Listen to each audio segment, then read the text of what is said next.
Okay, we saw in the previous example that we can have a while loop which will compare two values, so it's a conditional while loop. So if this condition is true, the rest of this will run.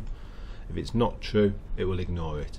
Now what I would like to do is get the user to type in the value that it's going to count up to. So in this example I'm going to go limit equals input,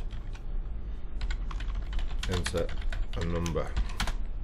Now when I run this, it's going to ask me to enter a number. So let's go up to 35. I press enter and I get an error message.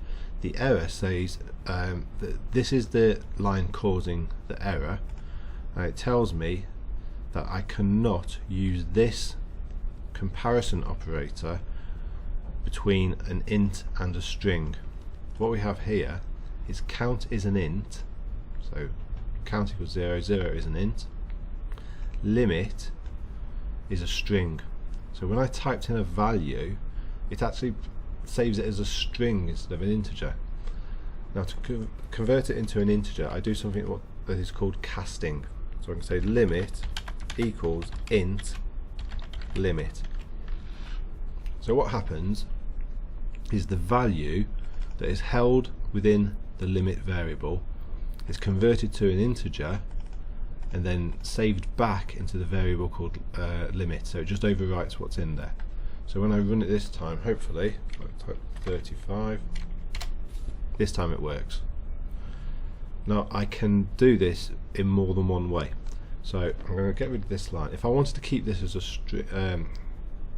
string, I could put int limit here.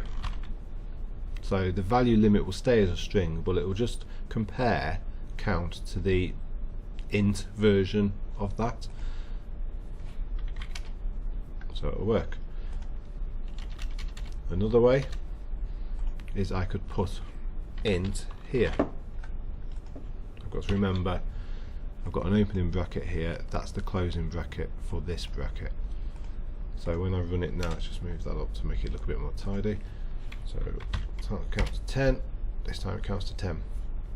So casting is converting between two data types. In this example we have cast between a string, which when I use the input command it always saves it as a string whether it's a number or not, and I've cast it to an integer which is a whole number.